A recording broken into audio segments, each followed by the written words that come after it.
Now I'm gonna pick this straight up off this going into my third date, cause that's when something significant happened. Okay, going into my third date, I remember waking up and they do child different. They come back there and they do all kind of shit. The guards make noise, they rub they stick on the bars and say, sleep late, lose weight. Sleep late, lose weight. And that's the only indicator you get when it's time to eat.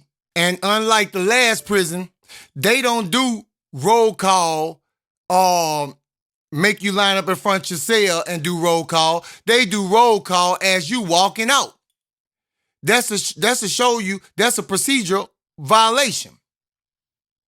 Okay, so this morning I'm going to child. And I see somebody come twisting up. Hey boy, what's your name? I say, oh, my name G. He's like, where you from, G? Where you from? I'm from Baton Rouge. I say, what's your name? Oh, my name's Sugar. My name's Sugar. Call me Queen Sugar. I say, okay, Queen Sugar. I say, that's what's up. So he was like, well, shit, look, I'm just trying to let you know what I'm saying? I got all kind of shit, man. I got that weed if you need that weed. I got them perks. I got everything, you heard me?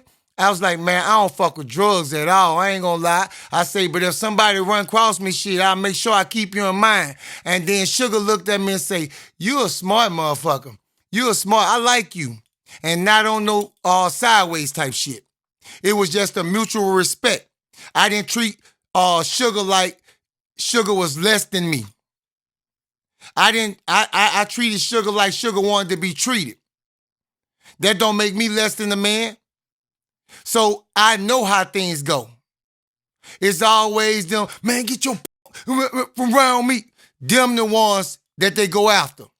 Cause you make them build up a hate for you. So me and Sugar end up having that little convo. I see my dogs. I see Laco coming first. Then I see Doc. And Doc coming. Doc say, man, I'm about to go run by Sugar right quick and give me a couple of them perks, man. I say, that motherfucker holding perks like that in prison? Say, man, that motherfucker got about 400 and something perks. So Doc say, man, that bitch Sugar got a lawyer-ass wife. I say, what you mean wife? Man, Sugar married to a woman on the outside. I say, married? Say, yeah, man, you know they bisexual. Like, his girl bisexual too, but she loyal as hell to Sugar. Anything Sugar want, she get it up in this motherfucker. And she cool with Sergeant Larry, the CO. So I say, now I'm learning some shit. Now I'm understanding how I can see so much different contraband ass shit that we couldn't even have at the other prison. So I'm sitting down for chow, eating this old nasty ass oatmeal, and you know what I'm saying, I see Robert. You know, I throw my hands up to Robert. Robert don't even speak back to me. So I'm just looking at him. Robert dressing like them now. He got his hair cut like them now. Now in this prison, we ain't got to get bald heads. You can go to the barbershop and get your hair cut. Anything that you could pay for, you could basically get it in this prison. It operates totally different. And this prison is run by the community that it's based around. It's a whole bunch of family members that run the canteen, and if you live in this area or the surrounding area, most of y'all revenue comes from this prison, and most of y'all community works inside this prison. So this prison is basically their livelihood. So I guess they all funded this prison because this is a privately funded prison. The rules and the way things work is totally different. The trustees got the most control in this whole prison. So as I'm leaving child, this little short red dude come up to me and he's like, hey bro, what's down with you? Hey man, my name Micho, man. Hey, I see you be drawing and shit, bro. I got some color pencils for sale, man. I'll let you get them bitches for the low or whatever. And then I was like, yeah, man, my name G, bro. Yeah. And Micho like, man, I'm from a railroad or whatever. So I'm like, yeah, all right, I know what that's at. I actually know who he is. He actually used to be a hot little rapper back in the day. You know what I'm saying? He had a little buzz. Round about the time Nero and Thug Addict, Mystical, and all of them was on the rise, you know what I'm saying? He was out here with, I don't know if it's Lower Block, Block Burner, one of these record labels. But he was a a little rapper, you know what I'm saying? He was a little thugged out little dude. So I say, shit, yeah, man, on them color pencil shit, when I get some money on my books, man, I might get with you on that though, you know what I'm saying? But right now, shit, you know, I can't fuck with it. So at this time, I done made it back to my cell, you know what I'm saying? I'm about to go get some shit together and preparate myself for the day or whatever. So while I'm doing that, Micho had to went to his cell and came back with the color pencils and, you know, handed them to me. I was like, nah, man, I'm good on that, you know what I'm saying? And I don't mean nothing by it, you know what I'm saying? I know you know what I'm saying? You probably good people and you ain't trying to run no sideways game. I just don't even want to fuck with it until I pay you straight up. So that one little incident right there kind of made me and Micho become not friends, but associates, you know what I'm saying? Because there was a mutual respect there, you know what I'm saying? But Micho still kind of carried himself in a fucked up manner. See, Micho kind of arrogant. I guess when he was kind of popping it back in the day, it kind of made his head kind of swell up like, you know, he a star, you know what I'm saying? Because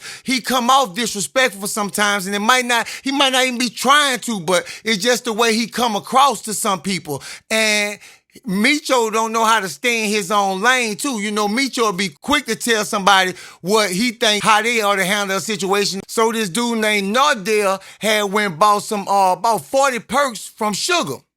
And half of the pills was like broken half and shit like that. You know what I'm saying? They were still full pills. They were just broken half. Micho take them. Micho ain't want to buy the half ones. He wanted to get the whole ones. So, boy, sold them whole ones. But Micho still running his mouth like, man, if I was you, man, I'd go back over there to the old ass, faggot ass, the booty ass Sugar and get my money back. So Northdale just kind of looked at Micho and shook his head and walked off. And I said, Micho, man, I'm about to go get some me time, go up in here and grab this pad and sketch a little bit, man. And I said, I'm going to fuck with you a little bit later, Micho. You know what I'm saying? Because when people start doing that old double ass talking in the prison, that's one thing you don't want to do. You don't want to be nowhere around that. You don't want no part of that. So I always get the fuck when I see that shit happening. So my name can't come up and shit. So I went up inside my cell, got in my rack and started sketching. So I'm in the cell. I'm doing some of my best work, you know. Doc come running to my cell like fucking Speed Racer. He damn near swing around the bar. Man, come see this. Come check this shit out. Come here. Come on. Come. So I jump up and run out the cell, and Micho standing on top of the iron table, and Sugar's hands on his hip, standing in front of Micho, and Sugar telling Micho, you better keep my motherfucking name out your mouth or I'll beat the fuck out you. And Micho like, beat the fuck out of who? You better go get the rest of the motherfucking queens. I'll beat the fuck out of all y'all shit chasing ass niggas. And Micho started going on and on and on and on.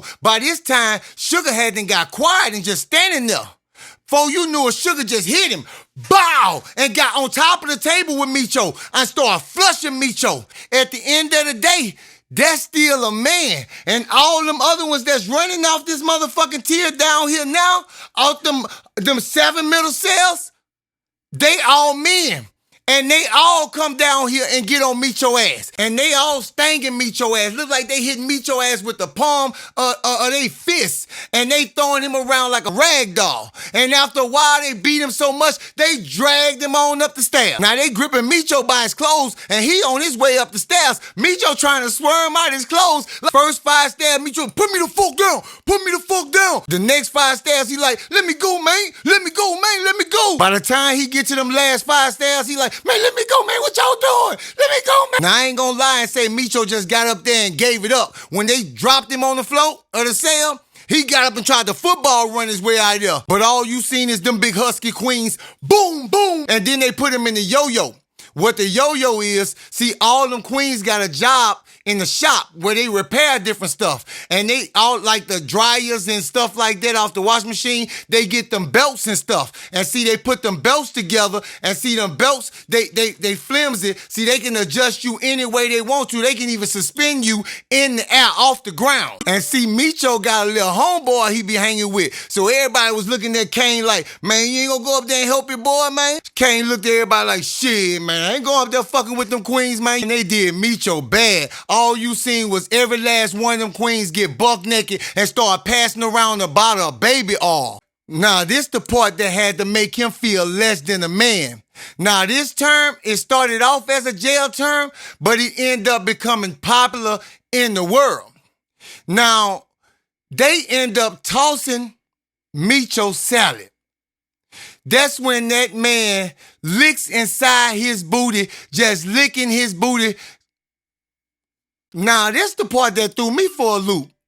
Because I don't know if he started liking the shit or what, because at first he was screaming and hollering and squirming, but he just broke down to a, stop, y'all, stop. Now, a lot of people don't like the little dude. Like I said, he got like a, like an arrogant, ego problem, and he come at you wrong, like in a disrespectful manner. So everybody's just sitting down there watching and laughing, you know what I'm saying? So while all this going on, I peep to my left, and I see Robbie right there, and he trying to make conversation with me. So I just looked at him and walked the fuck off. See, after they finished running in Micho, Micho waited good till child time.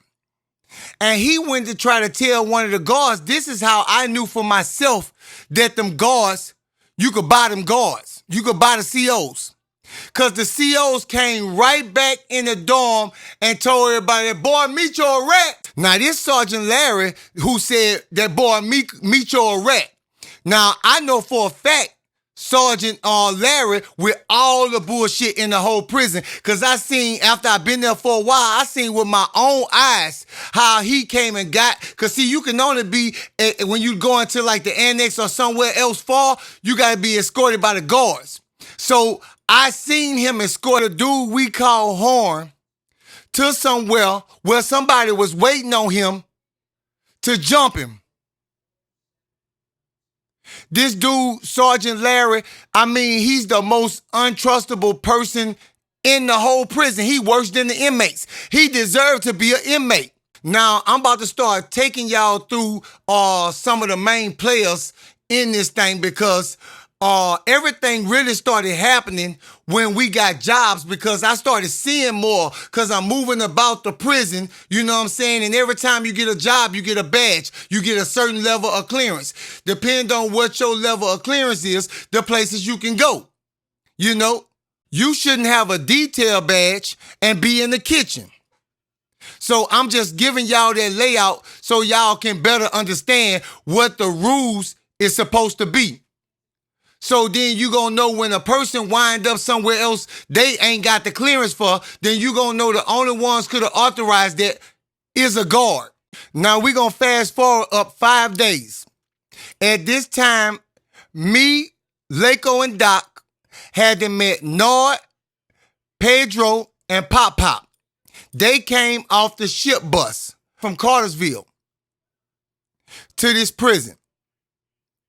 So immediately when they get in there, you know what I'm saying, they stated themselves. And one day me, Lako, and Doc was playing cards, and they came up and asked could they get in.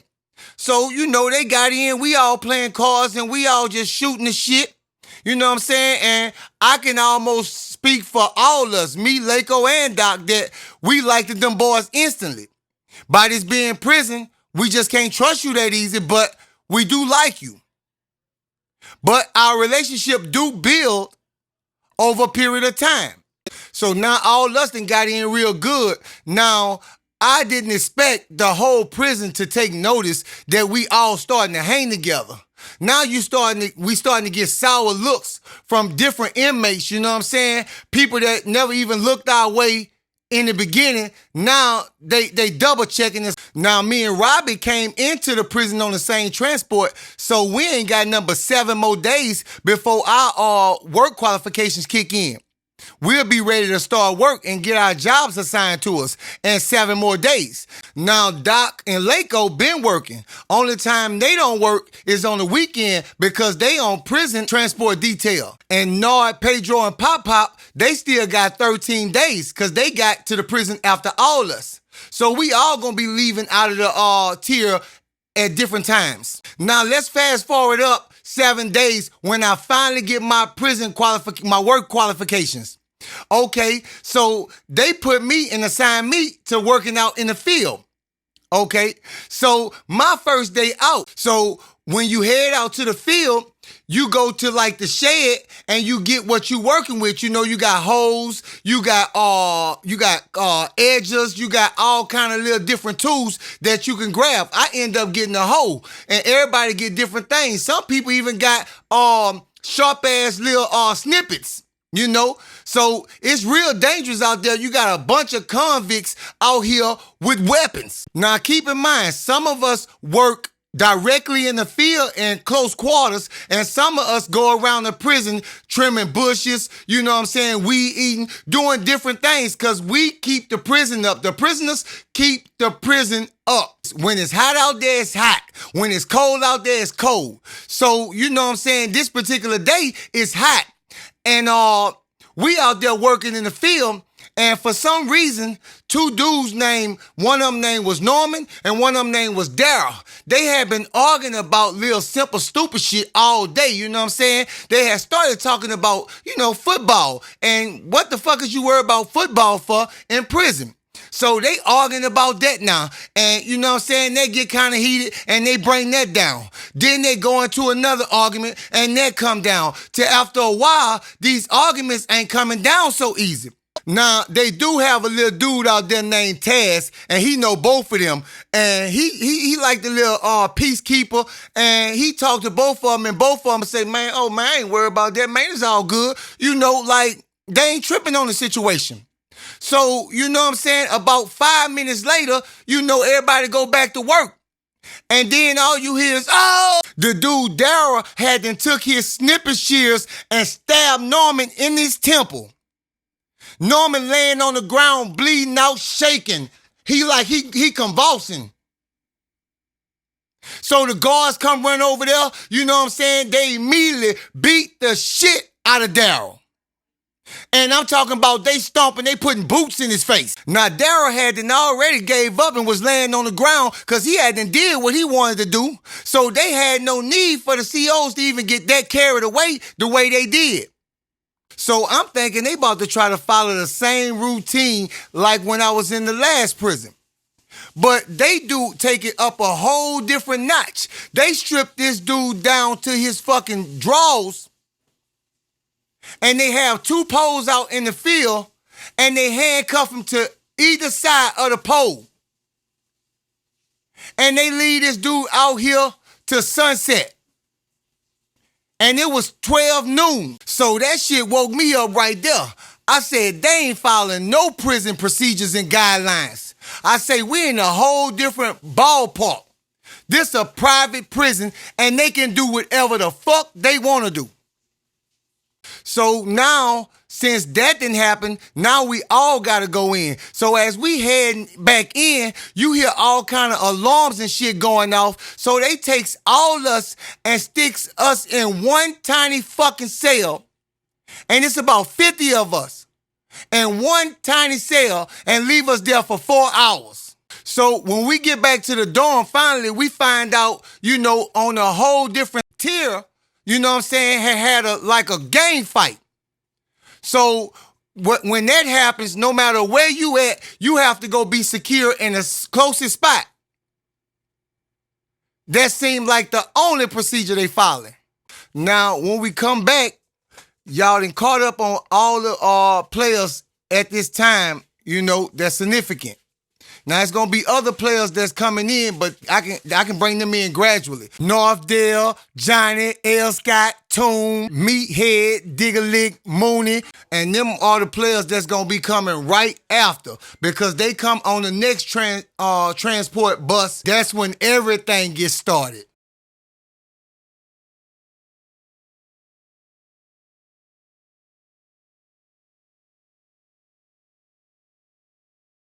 I'm really excited to tell y'all about our new visual projects coming up.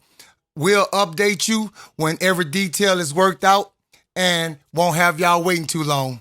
Thank y'all for being subscribers on this channel. Y'all are everything that make this channel work.